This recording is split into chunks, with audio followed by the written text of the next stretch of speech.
Welcome, everyone. I am Second Lieutenant Michael Guillermo, Operations Officer of America's Sky Force. This presentation outlines a proposal to modernize warrior knowledge delivery using agile principles. My aim is to increase cadet engagement, improve knowledge retention, and prepare future officers for leadership in complex, fast-changing environments. This is not just a content refresh that I'm trying to achieve, but I'm also aiming to shift cultural norms across all detachments US-wide. So let's begin. Here's the core question. Are we truly preparing cadets for the leadership challenges they'll face today and tomorrow? Or are we locked into outdated playbooks? Real leaders must thrive in ambiguity. Yet, our current system favors scripted and static instruction. The battlefield, whether literal or metaphorical, demands adaptability, resilience, and critical thinking. If our training doesn't reflect that, we're setting our cadets up for a mismatch between training and reality. To the mission or to the manual. Too often, our programs are anchored to the manual. Strict checklists, rigid lesson plans, and scripted delivery. While structure has its place, leadership in the real world demands adaptability. The mission, whether operational readiness, rapid problem solving, or leading people in unpredictable conditions, doesn't wait for the officer to flip to the right page. We need to ensure our cadets are learning to think, decide, and act in service of the mission, not just follow a script. The manual should be the foundation, not the ceiling. So why Agile and why now? Agile isn't just for tech companies. It's about responsiveness with purpose. By building a culture of shared accountability, we make every cadet responsible for their growth and their peers' growth. Feedback-driven cycles ensure we course correct quickly. And most importantly, we bring cadet leadership training in line with real-world expectations, teaching them how to navigate uncertainty rather than avoid it. Training hasn't kept up with reality. Currently, we're still delivering warrior knowledge like it's 2005. Long lectures, heavy on one-way delivery, while asking cadets to lead like it's 2025. That disconnect is showing today. We've seen a 25% drop in warrior knowledge participation, burnout among peer mentors, and inconsistent retention of core knowledge. Our training delivery model isn't keeping pace with the leadership demands that we're placing on cadets. So what's really holding us back? Our biggest challenges come down to feedback and flow. Feedback loops are delayed or non-existent. Information delivery is static. Cadets listen, they leave, and retention fades.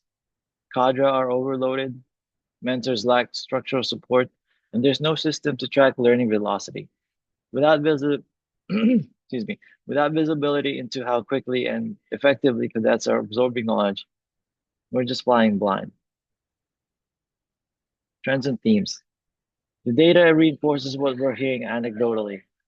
The lab attendance dropped significantly during lecture-heavy weeks.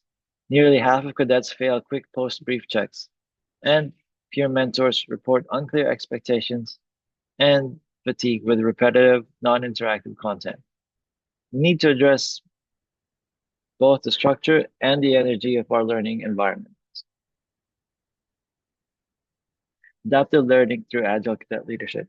Rigby reminds us agility is not speed alone, it's responsiveness with purpose. By adopting agile principles, we can build adaptive learning structures where cadets and mentors can pivot when something isn't working, without waiting for the semester to end. This approach strengthens leadership capacity while improving engagement. Reimagine warrior knowledge in action. So here's the vision. Trello boards to track individual learning goals, weekly cadet-led stand-ups to identify blockers, 2-week pilots to replace stagnant semesters, and live feedback via Google Forms to adjust curriculum in real time. This creates a living, breathing learning cycle instead of a static syllabus. Agile in action at the detachment level. This model is practical and scalable.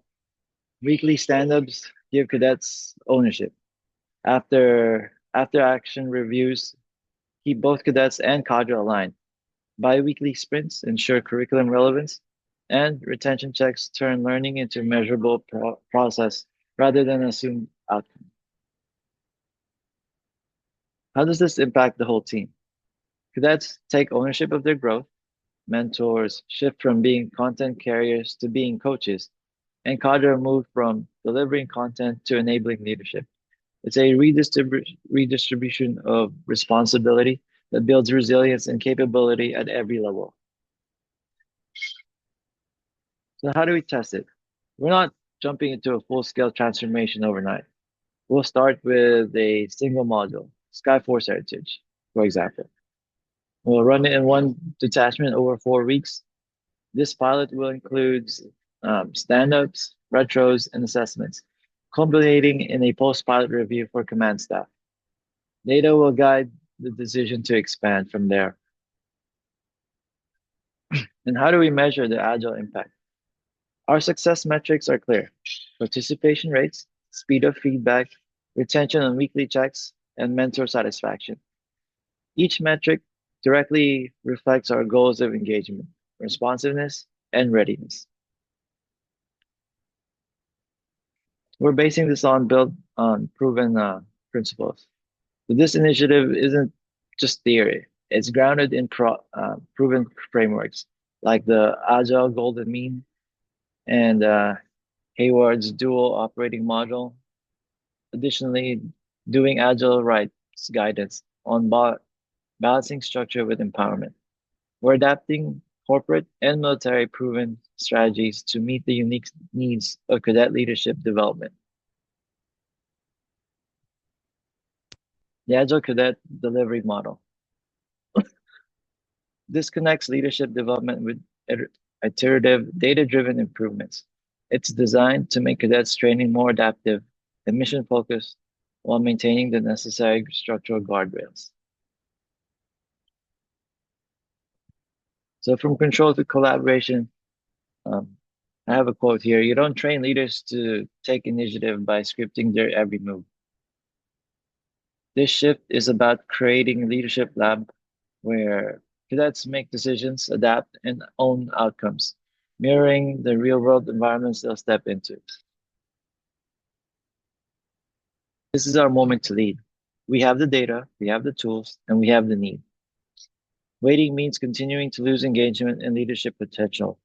Acting now positions us ahead of the curve in producing agile and resilient leaders. Let's modernize warrior knowledge to build the leaders we say we want: adaptable, engaged, and resilient. And will we trade for the world that exists? The question is not whether agile cadet leadership works. It's whether we have the will to lead this change. The world our cadets will enter is uncertain, fast-moving, and demanding. Our training must be the same. Let's commit to the preparing leaders for the world that exists, not the one we've already left behind. This concludes my presentation. If there are any questions, please message me on the forum. Here are the rest that I used.